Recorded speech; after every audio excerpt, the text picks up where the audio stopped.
Ile płaciłaś za najem wynajęcia domu w porównaniu do tego, ile później płaciłaś raty kredytowej, gdzie spłacałaś swój dom? Pozwoliło teraz Możesz właśnie zdradzić? No to było około 120 000. 120 tysięcy. 120 tysięcy wziąłeś kapitału z nieruchomości. Ja kiedyś zapytałem Brytyjczyków, dlaczego wy macie tą wykładzinę, bo lubią mieć...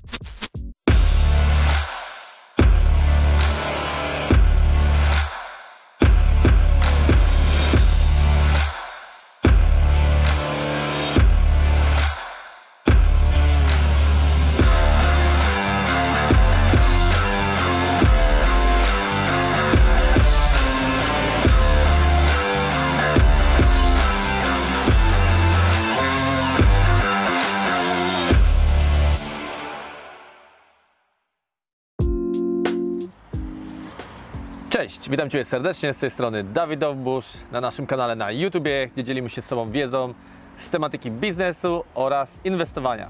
Przede wszystkim how to do it, a nie you can do it.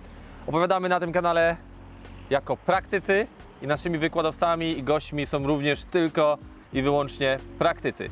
Zero teorii, wszystko od kuchni w biznesie oraz inwestycjach na rynku nieruchomości. Dzisiejszym tematem będzie, jak piękne Polki odnoszą sukcesy. I głównymi tutaj dziełami przewodnimi będzie ogrzewanie węglowe, jak sobie z takim antycznym piecem poradzić, jak połączyć aktywne życie z inwestowaniem, rodziną i rozwojem osobistym oraz jakie kryteria musi spełniać samotna matka podczas inwestowania na rynku nieruchomości. Ale zanim do tego przejdziemy, jesteśmy właśnie zaproszeni na jedną z inwestycji Eweliny Rożek.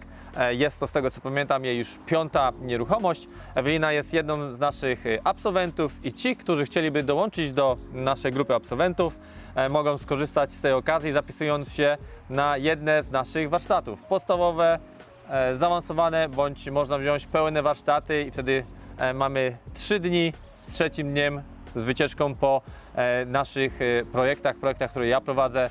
Są to często albo duże inwestycje, projekty deweloperskie, konwersje nieruchomości komercyjnych, bądź przebudowanie różnego typu domów na nieruchomości HMO oraz inne.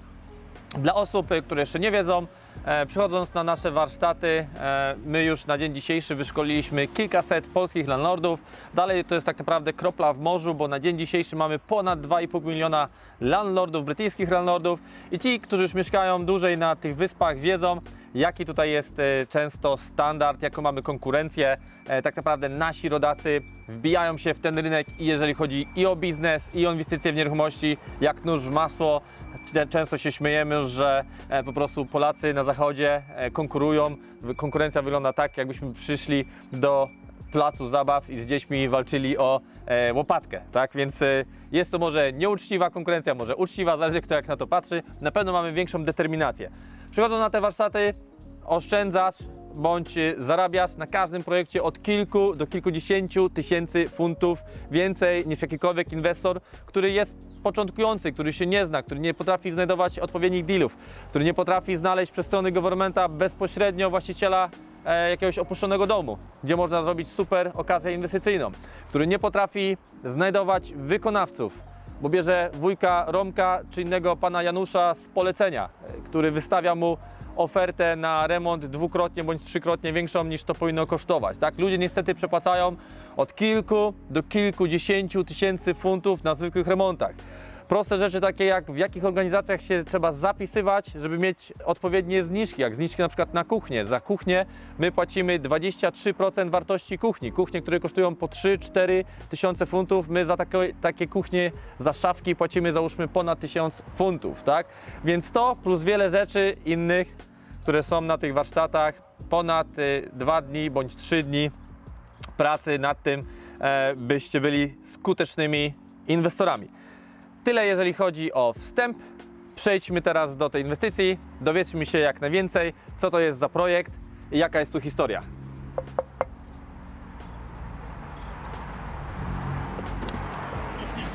Cześć. Cześć, dzień dobry. Zapraszam Was. Państwo przodem.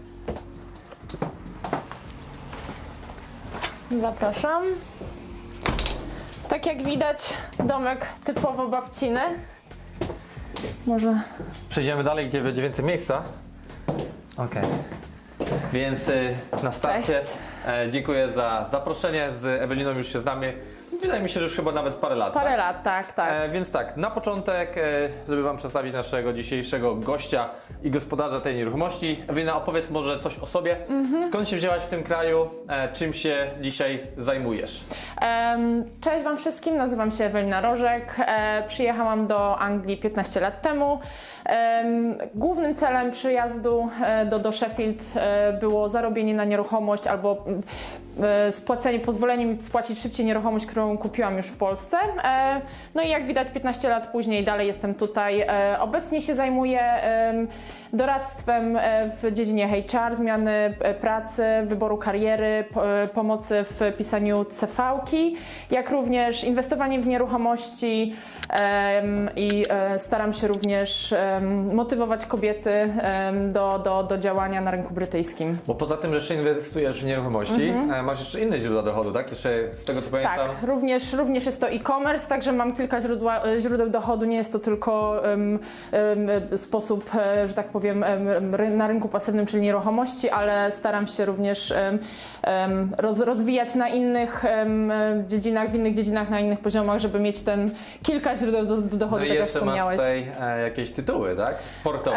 Tak, to jest kolejna pasja, którą niedawno w sobie odkryłam, że tak powiem, gdzie zawsze całe życie byłam dość leniwą osobą, ale jakieś parę lat temu, z 5 lat temu zakochałam się w siłowni, zaczęłam chodzić i uczęszczać regularnie na siłownię, po czym ta pasja się rozwinęła w taką smykałkę do zawodów kulturystycznych, gdzie z sukcesem byłam brytyjskim czempionem w jednej z federacji, jak również promowałam, byłam twarzą promowania z federacji PCA na Polskę, kiedy ta federacja weszła pierwszy raz na rynek No polski. wiesz co, no po osiągnięciach tak trochę nie pasuje mi to stwierdzenie, że byłaś leniwą, ale każdy ma jakieś swoje zdanie. Leniwa, Być jeżeli może- chodzi o fitness, ale bardzo zmotywowana i zdeterminowana, jeżeli być czymś może się zajmuje, tak. Być może zbyt krytycznie do siebie podchodzisz. Skromna. Tutaj mogę jasno stwierdzić.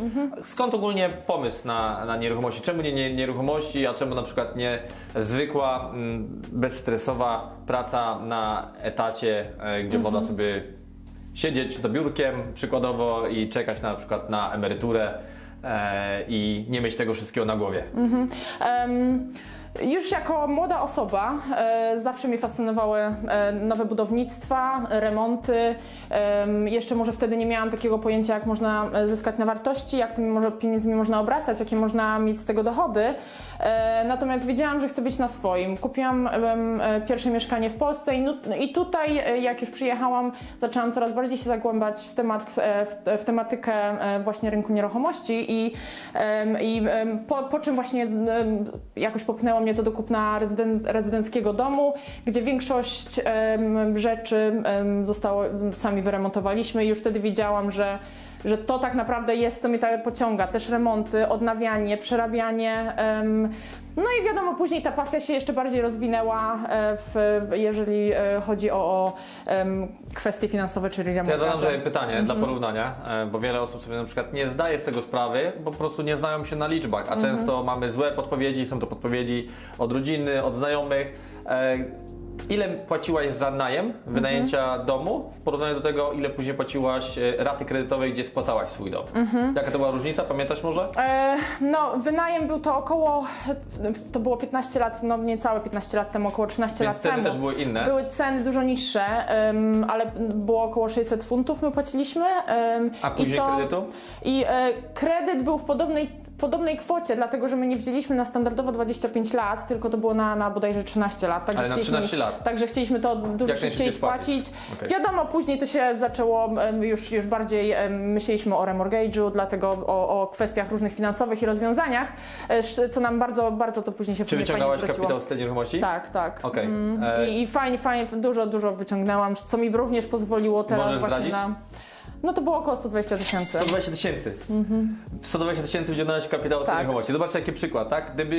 Gdybyś tak naprawdę dalej wynajmowała, tylko tyle, żebyś spłacała Dowbuszowi albo innemu landlordowi kolejne czynsze i to wszystko, tak? To I ktoś na pewno mówi, by tego nie ja było, wolę no. spłacać landlordowi czynsz, bo jak się dach zepsuje, to on to musi robić, a nie ja. No a tutaj masz tak, no naprawisz dach, naprawisz go, weźmiesz dekarza, naprawi ci jakąś dachówkę, zapłacisz paręset funtów, jeżeli będzie to więcej tych dachówek i koniec, tak? Często ludzie się boją tego kroku, boją iść na swoje, ale może jest to też ta niewiedza, nie wiedzą jakie korzyści mogą z tego mieć. Tak, a tutaj wyciągnąłem 120 tysięcy funtów i tak naprawdę więcej niż na jedną nieruchomość. I co mi również tak pozwoli budować to portfolio i po prostu obracać tymi pieniędzmi i przy jednoczesnym zachowaniu nieruchomości. Czy nie wystraszyłaś się tą sytuacją? Tutaj mamy pandemię, mamy sytuację kryzysową. Ja wiem, że to już jest gdzieś około twoja 5. nieruchomość. Tak.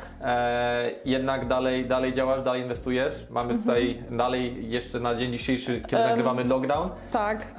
A ty bez strachu robisz swoje. Powiem wam, że mnie to bardzo też zmotywowało, bo po tym remortgage'u jakoś tak, to było rok temu, te pieniądze były na moim koncie i z tym się nic nie działo. Wiem, że oprocentowanie w bankach, niezależnie czy jest to lokata jakaś, czy saving account na konto, na którym się oszczędza, jest bardzo niskie. Dlatego to było głównym moim powodem, żeby zacząć działać.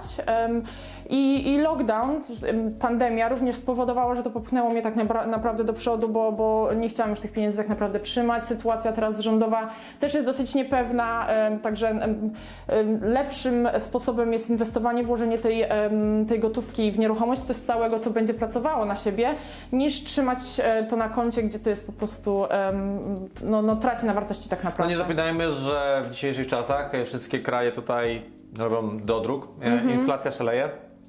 Jak odniesiemy się tutaj do historii, możemy spojrzeć na XX-wieczne Niemcy, kiedy to szalała hiperinflacja i po prostu te pieniądze w pewnym momencie były nic nie warte, tak? Można było po prostu nimi palić w piecu, więc tak naprawdę lepiej zapłacić za nieruchomość i mieć to w cegłach, bo te cegły, jak papier straci wartość, to te cegły dalej tak naprawdę posiadamy i możemy zrobić z nich użytek. Więc dobrze, przejdziemy może jeszcze troszeczkę tutaj do liczb. Często właśnie bardzo często się spotykam właśnie z komentarzami, że ludzie są w szoku, że my tak dużo tutaj obszernie o wszystkim mówimy, że mówimy o liczbach, mówimy same konkretne rzeczy, a nie ma tutaj jakiejś owianej tutaj wszystkiego tajemnicą, sekretów, tak?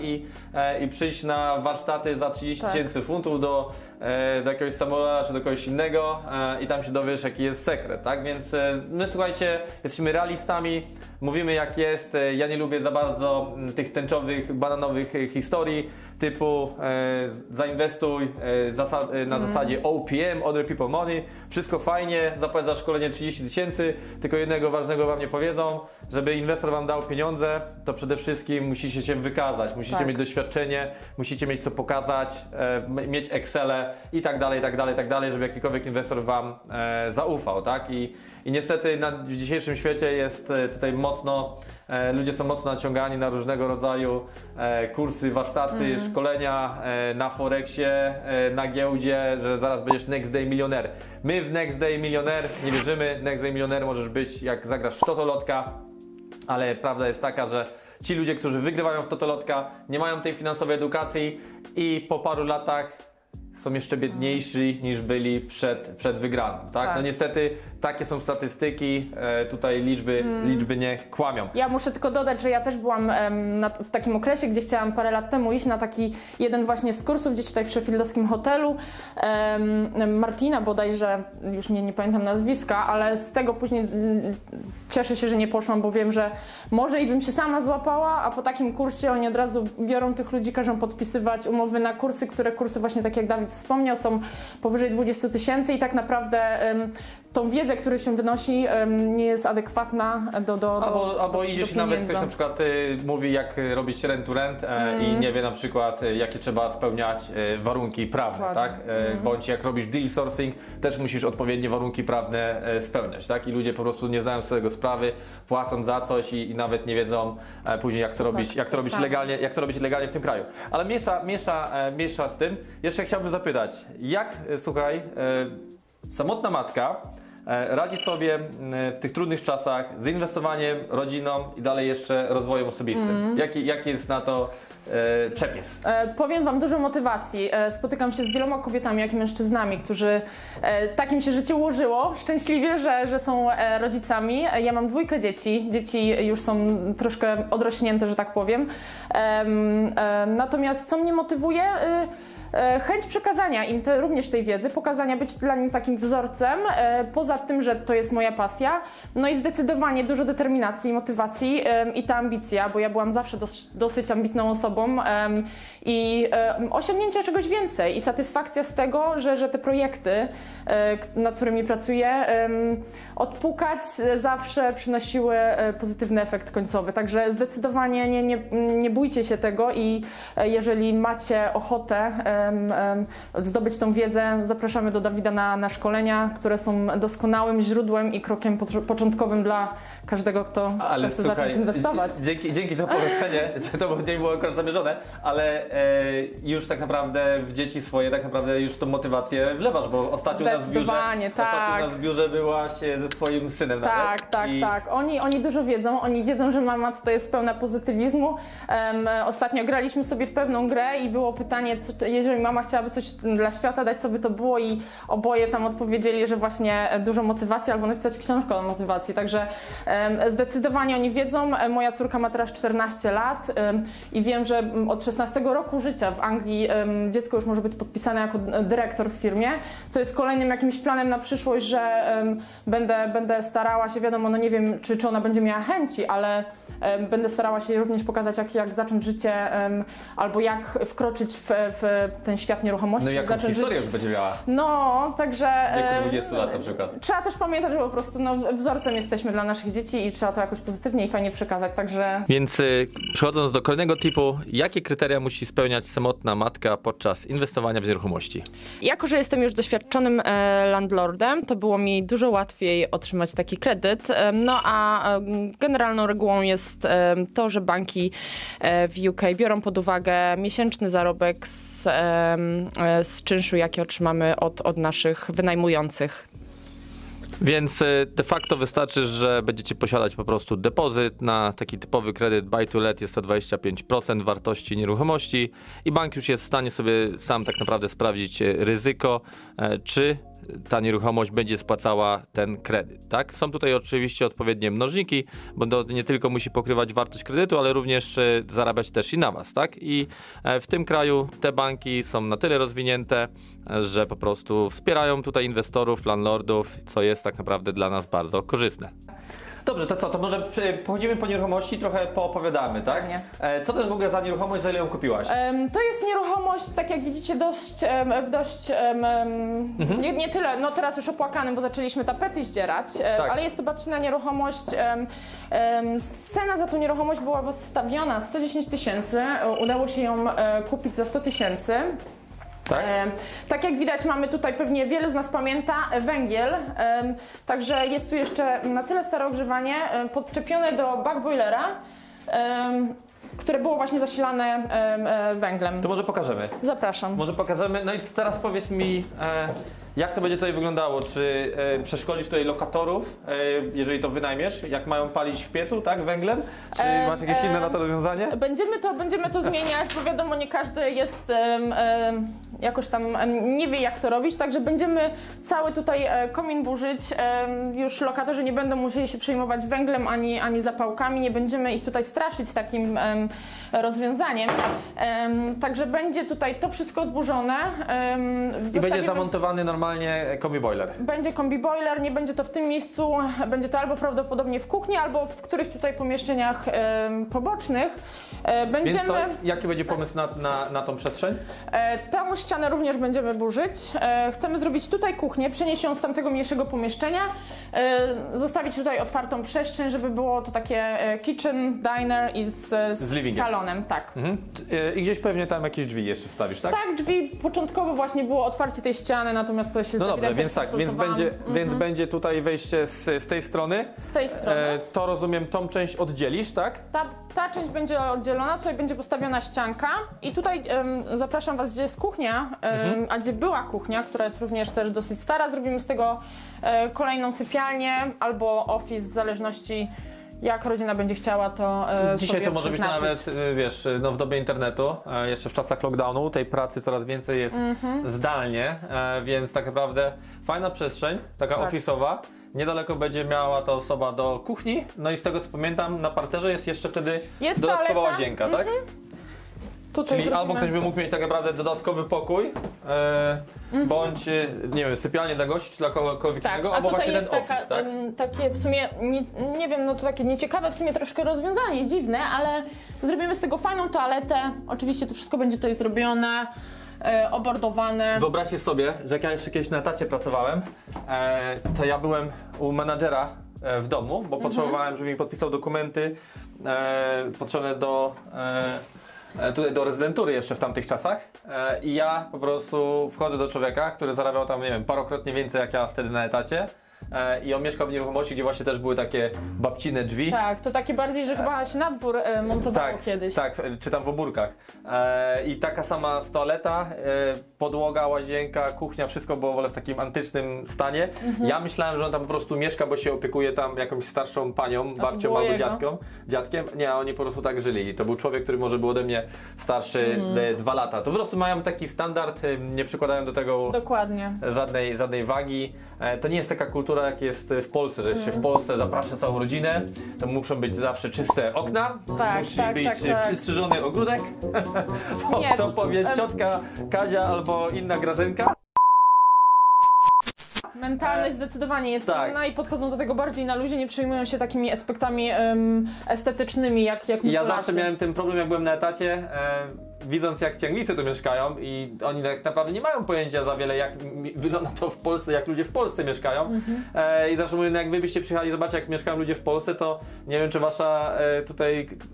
nasza królowa Elżbieta ma taki standard, tak? Jak u nas przeciętna rodzina Kowalski, tak? Więc co, zapraszam was na górę. Proszę. Takie troszeczkę tutaj dygresje. To nie znaczy, że my jesteśmy lepsi, gorsi, czy oni są lepsi czy gorsi, tutaj Brytyjczycy, tylko to znaczy, że po prostu mamy inne priorytety, tak? Dla nich priorytetem jest może oni właśnie mają lepsze priorytety, żeby właśnie zero stresu, wyjście do baru. Tak, cały dla czas... nich priorytet to właśnie Tak, się i- wyluzować. Zapraszam was Tak naprawdę tutaj. w życiu chodzi o to, żeby być szczęśliwym, Tak. tak? Czyli to jest, tutaj to pewnie nazwalibyśmy master bedroom. Tu tak jak widać jest komin, ściana kominowa, której nie będzie. Tutaj mamy podłączenie do tego boilera na węgiel, który widzieliście na Czyli tam dole. węglem się pali, tutaj podgrzewa wodę, tak? Tak, i również, tak jak wspomnieliśmy o tych solarach, które mamy, panele, to są takie tuby na dachu. Które też jakoś są połączone z tymi i podgrzewają i z tego co mi poprzedni właściciel, który to sprzedawał, mówił, że to jakoś tam ekonomicznie wychodziło. Takich solarów ja jeszcze nigdy nie widziałem. To są jakieś takie, no nie wiem, podejrzewam, że ta osoba tutaj, ta pani, która mieszkała, to były jakieś granty też również z rządowe. Że otrzymała coś takiego. Otrzymała coś takiego i oszczędzała na wodzie, także raczej będziemy to demontowywać, bo nie jest to chyba aspektem żadnym ani plusem, jeżeli przyjdzie nam tą nieruchomość sprzedać, bądź zrobić z tego remortgage. No i co, i tutaj standardowo po prostu tutaj już schowek już zostawisz, zawsze może być jakaś garderoba, tak? Szafa, czy też zamierzasz Wszystko, burzyć? tak, wszystko całe będziemy burzyć, nie będziemy nic tutaj czyli zostawiać. całe pomieszczenie się powiększy. Całe, tak. Też fajne rozwiązanie. Nie chcę zostawiać, bo jednak wolę iść na przestrzeń niż później wiadomo. Więc tak, chcesz wymontować ten dom i jakie ma być dla niego przeznaczenie?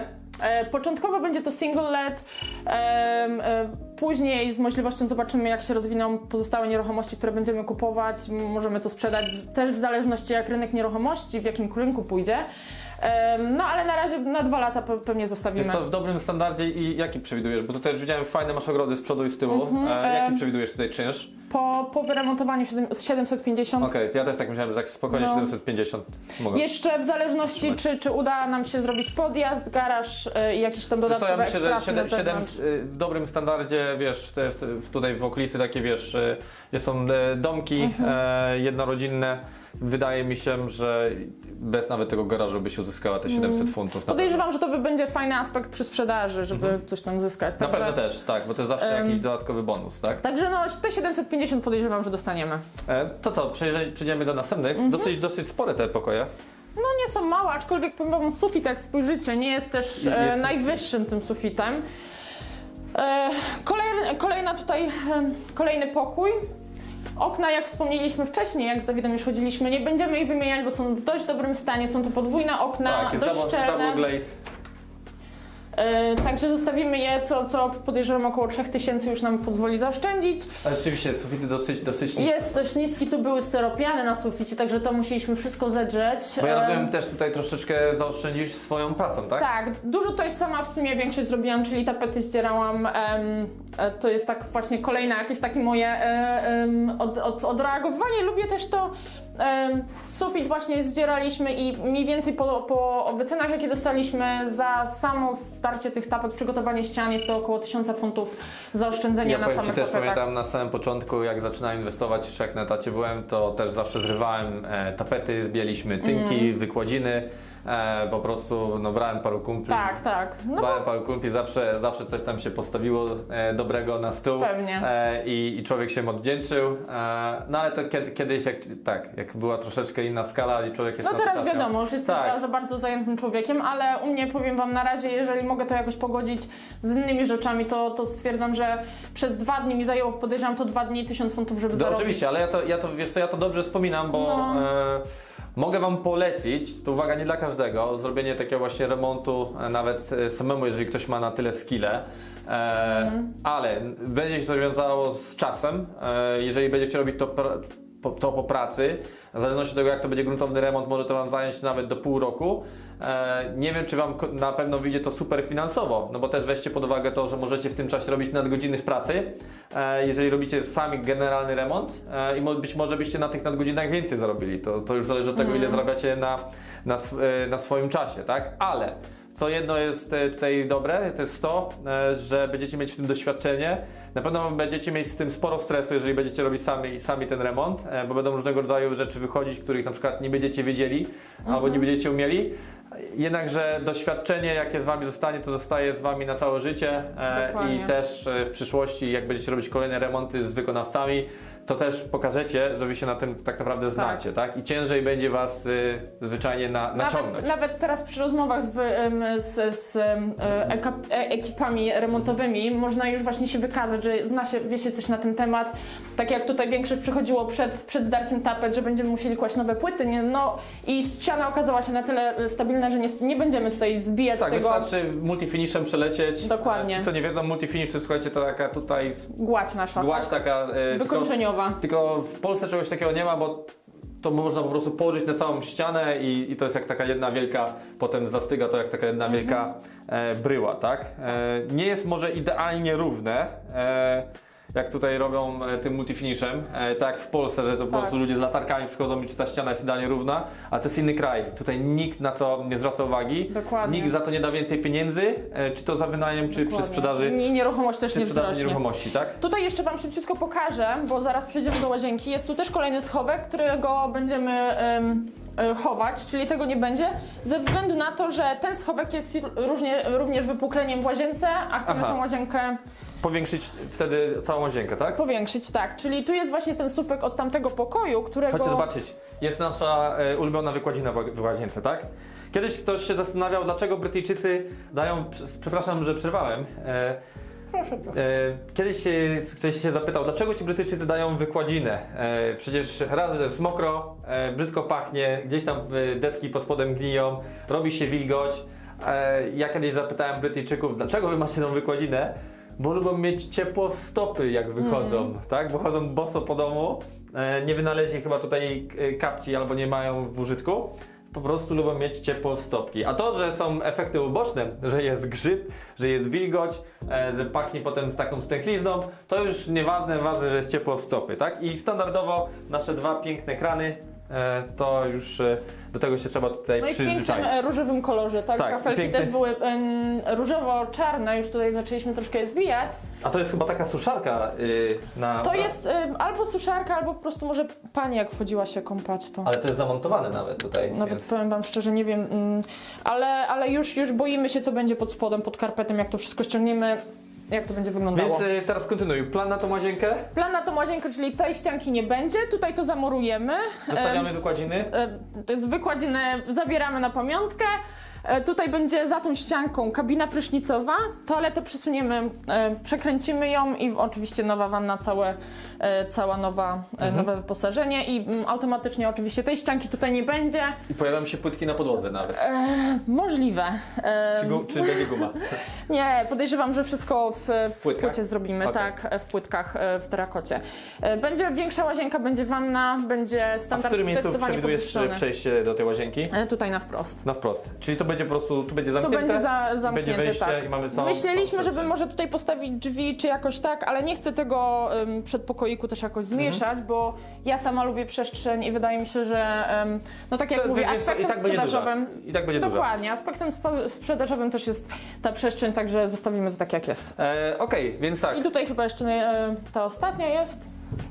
Czyli tam widzieliście, będzie wyburzony komin. Tutaj jest, Zapalmy światło. nie wiem czy coś zobaczycie, ale jest Schowek. taka no szafa. Także Szafa zostaje, tego tutaj też nie będzie, bo to z tamtej strony to będzie z tamtej strony wyburzone. Czyli Tak. cała ta strona, no to naprawdę będzie duży pokój. No, naprawdę będzie duży pokój. bardzo, wiesz, No. taki spory master bedroom. Tutaj tego nie będzie, myślę, że może później tutaj jakąś szafę coś się zrobi, albo po prostu zostawię to tak jak jest. Wiadomo, nowa elektryka też tutaj będzie, nowe ogrzewanie, o czym później pewnie jeszcze na dole wspomnimy. Drzwi będą się otwierały na ścianę, nie tak jak na tą drugą Wiesz stronę. co, no ogrzewanie, tutaj już wspominaliśmy, że będzie jednak kombi boiler. Gdzie będzie piec? Gdzieś na dole się będzie mieścił? Będzie na dole albo w kuchni, albo jak widzieliście w tej małej toalecie, może tam gdzieś uda nam się schować to po prostu, żeby nie trzymać tego w kuchni. Okej. Więc co, Ewelina, jakie liczby, jakie przewidujesz tutaj koszty i za ile ten dom kupiłaś i ile taka nieruchomość wyremontowana może być tutaj warta po kolei? Czyli nieruchomość kupiłam za 100 000. Teraz już w tym momencie za taką cenę raczej to się nieruchomości nie kupi. Szczególnie z trzema sypialniami. Podejrzewam, że minimum to by było około 120 000. W takim stanie nawet jak to Jak było. jest teraz? Tak. Na remont przewidujemy około 25 000. Wiadomo, to będzie, może wzrosnąć, możemy coś tam zaoszczędzić na tym.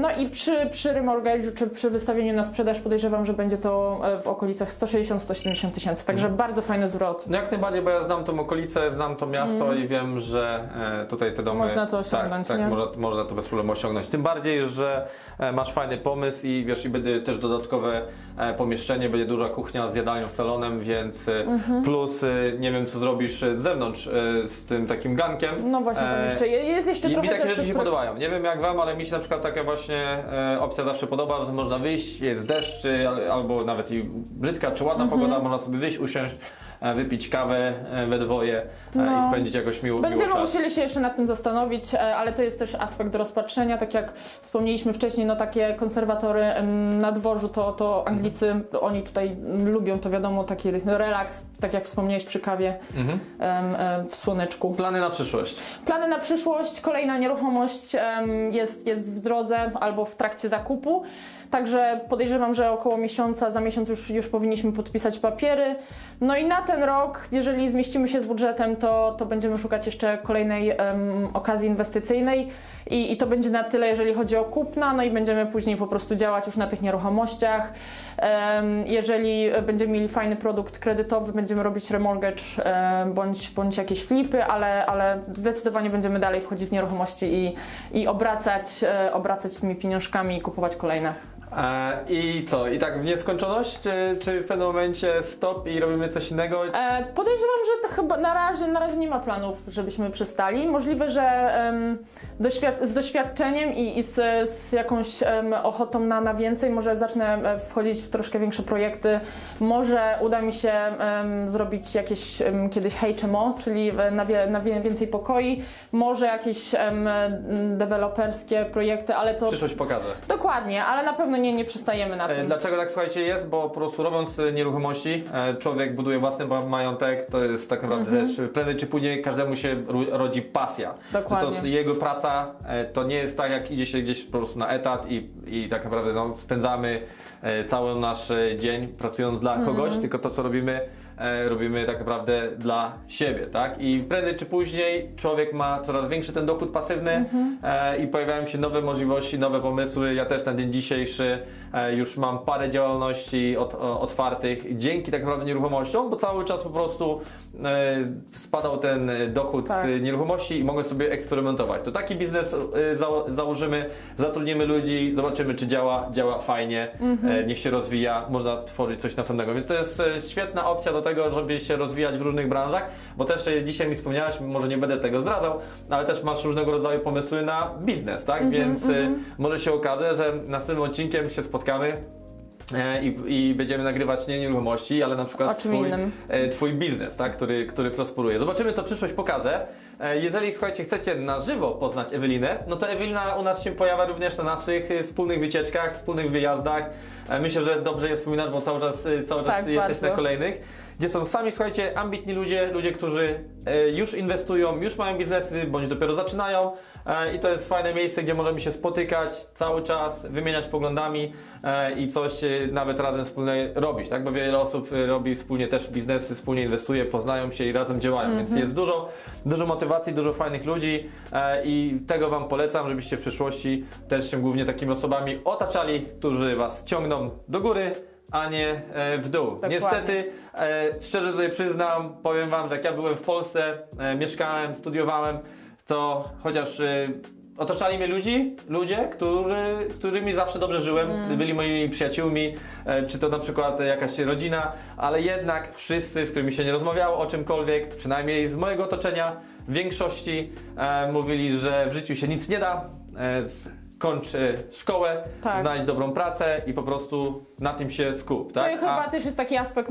naszego wychowania, prawda? Niestety. Że rodzice nam też to przekazali, że idź na studia, bo nie będzie pracy, zostań na etacie, bo to jest taka ciepła pensja. Na pewno dobrze życzyli. Dokładnie. Z własnego doświadczenia. Tak? Zapewne tak. A nie zawsze to, co chcą dla nas rodzice, myślą, że jest dla nas dobre, nie jest dobre dla nas samych. Ja tutaj pozdrawiam moją mamę. Moja mama, również. Jak słuchajcie, odchodziłem z etatu, na pewno będziecie to oglądać. Jak chodziłem z etatu, miałem drugą pracę, miałem całkiem fajną, pracowałem przy CNC, przy stali i moja mama nie mogła tego przeżyć. Mówiła: Dawid, to chociaż zostań na pół etatu, chociaż na weekendy zostań, proszę, masz taką fajną pracę, bo też zawsze jak gdzieś z kimś rozmawiała, to mogła wspomnieć, że Dawid pracuje przy stali i robi tam jakieś ciekawe projekty. Moja mama cały czas panikuje: Ewelina, co ty robisz, czy jesteś pewna, tutaj taka sytuacja.